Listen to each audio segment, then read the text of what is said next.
Assalamualaikum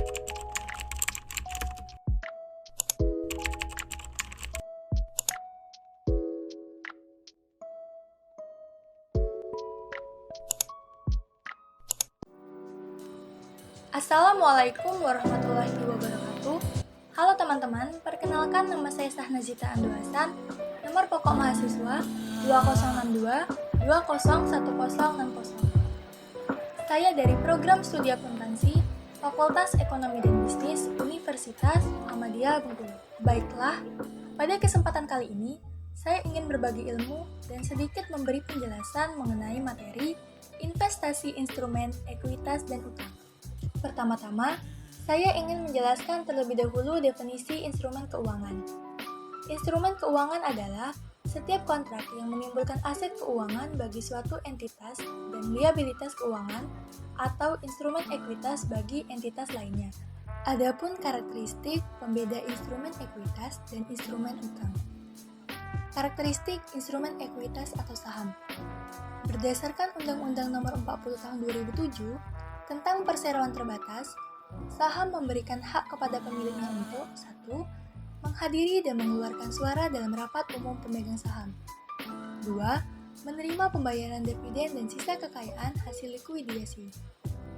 3. Menjalankan hak lainnya berdasarkan undang-undang ini. Sedangkan, karakteristik instrumen utang yakni 1. Terdapat nilai jatuh tempo yang mencerminkan nilai yang harus dibayar ke pemegang surat utang pada tanggal jatuh tempo. 2. Terdapat tingkat bunga yang menyebabkan timbulnya kewajiban pembayaran bunga secara berkala. 3. Terdapat tanggal jatuh tempo yang menunjukkan kapan utang harus dilunasi. Selanjutnya, ada aset keuangan. Menurut PSAK 50, revisi 2014, aset keuangan adalah setiap aset yang berupa kas, instrumen ekuitas yang diterbitkan entitas lain, hak kontraktual, dan kontrak yang akan atau mungkin diselesaikan dengan menggunakan instrumen ekuitas yang diterbitkan oleh entitas dan merupakan non-derivatif atau derivatif. Klasifikasi aset keuangan berdasarkan PSAK 55 revisi 2014. 1. Aset keuangan yang diukur pada nilai wajar melalui laba rugi. 2. Investasi dalam kelompok dimiliki hingga jatuh tempo. 3. Pinjaman yang diberikan dan piutang. 4. Aset keuangan yang diklasifikasikan dalam kelompok tersedia untuk dijual. Pengakuan dan pengukuran awal. Pada saat pengakuan awal investasi, entitas mengukur investasi pada nilai wajarnya. Apabila investasi tidak diukur pada nilai wajar melalui laporan laba rugi, maka nilai wajar tersebut ditambah dengan biaya transaksi yang dapat diatribusikan secara langsung dengan perolehan investasi tersebut. Untuk aset yang diukur pada nilai wajar melalui laporan laba rugi, biaya transaksi dibebankan pada saat terjadinya. Adapun jurnal ketika tanggal perolehan investasi, yakni investasi, beban broken first pada kas. Sedangkan jurnal jika investasi diklasifikasi tersedia untuk dijualnya adalah investasi pada kas. Berikut sudah saya buatkan contoh soal pengakuan awal. PT Padang Jati membeli 15.000 lembar saham kepada PT Nusa Indah dengan harga kuotasian sebesar Rp1.800 per lembar. Selain itu, PT Padang Jati juga membayar biaya transaksi atau broker fees sebesar Rp350.000. PT Padang Jati mengklasifikasikan investasinya dalam saham PTA sebagai aset keuangan yang diukur pada nilai wajar melalui laporan laba rugi. Dari contoh soal tersebut, maka jurnal yang dicatat PT Padang Jati pada tanggal perolehan investasi tersebut adalah sebagai berikut.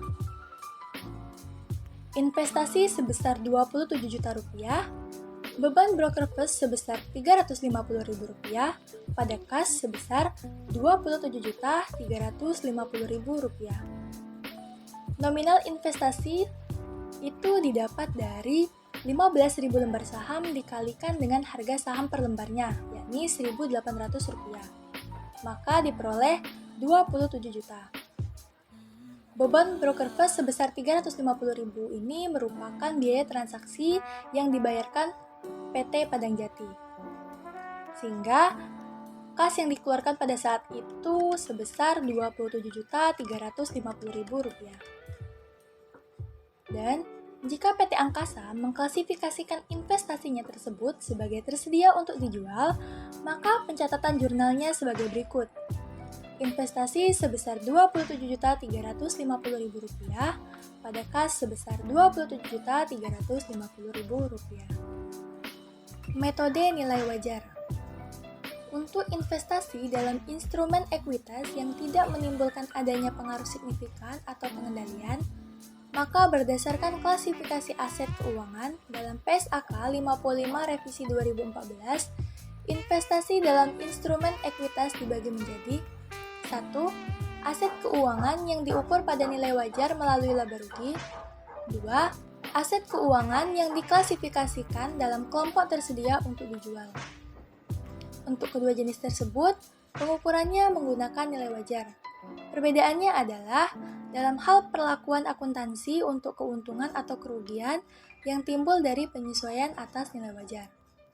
Untuk investasi yang termasuk dalam klasifikasi diukur pada nilai wajar melalui laporan laba rugi, maka keuntungan atau kerugian tersebut diakui dalam laporan laba rugi. Sedangkan untuk investasi yang termasuk dalam kelompok tersedia untuk dijual, penyesuaian nilai wajar diakui dalam penghasilan komprehensif lain. Metode ekuitas. PSAK 15, Revisi 2013. Investasi pada entitas, asosiasi, dan ventura bersama mengatur akuntansi untuk investasi pada entitas asosiasi. Entitas asosiasi adalah suatu entitas, termasuk entitas non-korporasi seperti persekutuan, di mana investor mempunyai pengaruh signifikan dan bukan merupakan entitas anak ataupun bagian partisipasi dalam ventura bersama. Pengaruh signifikan adalah kekuasaan untuk berpartisipasi dalam keputusan kebijakan keuangan dan operasional investor, tetapi tidak mengendalikan bersama atas kebijakan tersebut. Ada tidaknya pengaruh signifikan oleh investor dan investor umumnya dibuktikan dengan satu atau lebih cara berikut ini. Yang pertama, keterwakilan dalam dewan direksi atau organ setara di investor. Kedua, partisipasi dalam proses pembuatan kebijakan, termasuk partisipasi dalam pengambilan keputusan tentang dividen. Ketiga, adanya transaksi material antara investor dengan investor. Keempat, pertukaran personil manajerial. Kelima, penyediaan informasi teknis pokok. Penghentian penggunaan metode ekuitas. Berdasarkan PSAK 15, Revisi 2013, entitas menghentikan penggunaan metode ekuitas sejak investasinya berhenti menjadi investasi pada entitas asosiasi, yaitu 1. Jika investasi menjadi investasi entitas anak, maka investasi dicatat sesuai dengan PSAK 22 Revisi 2010, Kombinasi Bisnis dan PSAK 65.